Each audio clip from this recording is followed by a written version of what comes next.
تصور کن که یه روز از خواب بیدار میشی، هنوز هوا گرگ و میشه، یه لحظه همه چیز ساکته، ولی تو نه.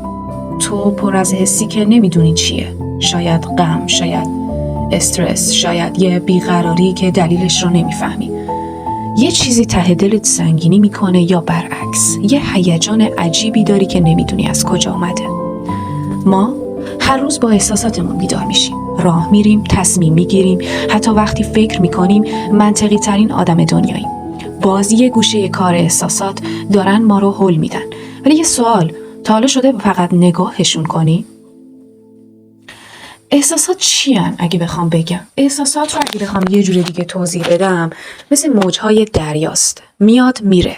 گاهی شدیده، گاهی آروم، ولی ما همیشه میخوایم یا باهاش بجنگیم یا نادیده بگیریمش. در حالی که اگه یه قدم بری عقب، فقط نگاهش کنی، میبینی که میگذره. یه حس عصبانیت، یه حس ترس، یه حس عاشقی.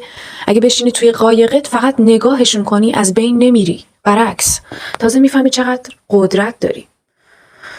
دانشمندای روانشناسی مثل کارل یونگ اصطلاحی دارن به نام شادو ورک، یعنی نگاه کردن به تاریکی‌های خودت بدون اینکه ازشون فرار کنی.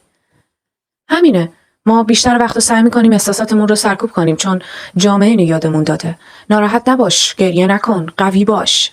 ولی کسی نمیگه که قوی بودن یعنی نشستن توی این طوفان بدون فرار.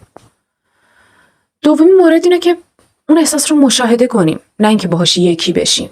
ما همیشه فکر میکنیم که احساساتمون حقیقتن. مثلا من عصبانیم، ولی یه راه بهتری هست که وقتی میگی من عصبانیم جاش این دیتیل رو بذاری که دارم یه حس عصبانیت رو تجربه میکنم. دیدی فرقش چیه؟ اولی میگه من با این حس یکیم، دومی میگه یه چیزی داره از توی من رد میشه. این کوچکترین تغییره، ولی میتونه دنیای تو رو عوض کنه. نه، حالا باید چی کار کرد؟ 3 مرحله داره. ببینش. مرحله اول، ببینش. یعنی بدون هیچ قضاوتی بشین و بگو من دارم احساس X رو تجربه میکنم. فقط همین. نه جنگ، نه فرار. دومی مورد اینه که احساسش کن توی بدنت. احساسات فقط فکر نیستن، توی بدنت هستن. مثلا وقتی استرس داری گلوت میگیره، دلت آشوب میشه. ببین دقیقاً کجای بدنت احساسش میکنی. سومی مورد، ازش یاد بگیر. بپرس این احساس چی میخواد بهم بگه؟ این احساس چه درسی رو میخواد به من بده؟ این احساس چه پیامی رو قراره به روح من وارد کنه؟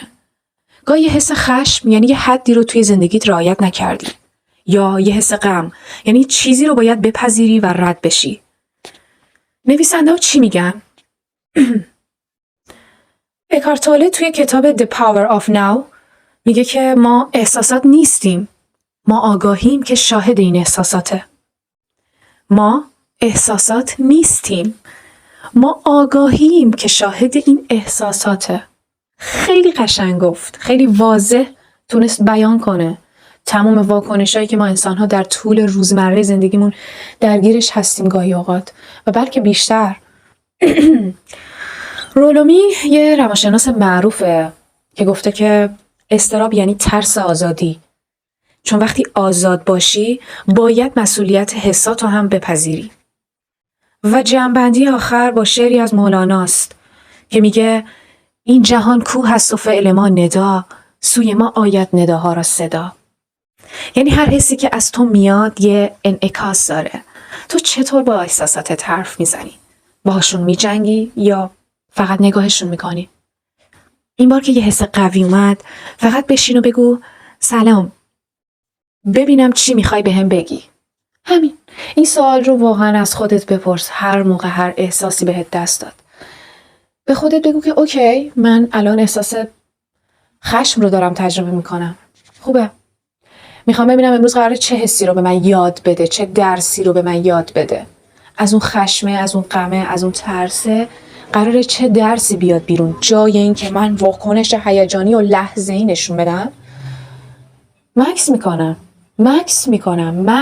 مکس کردن در زندگی یه چیز مهمه به نظر من که بشه نسبت به این احساسات واکنش راحت تری نشون داد، واکنش منطقی تر و آروم تری نشون داد، جای واکنش های سطحی. مرسی که گوش دادی. خوشحال میشم نظرتو بدونم. اگه تا اینجا اومدی حتما برام بنویس که آخرین باری که احساس رو فقط مشاهده کردی کی بود.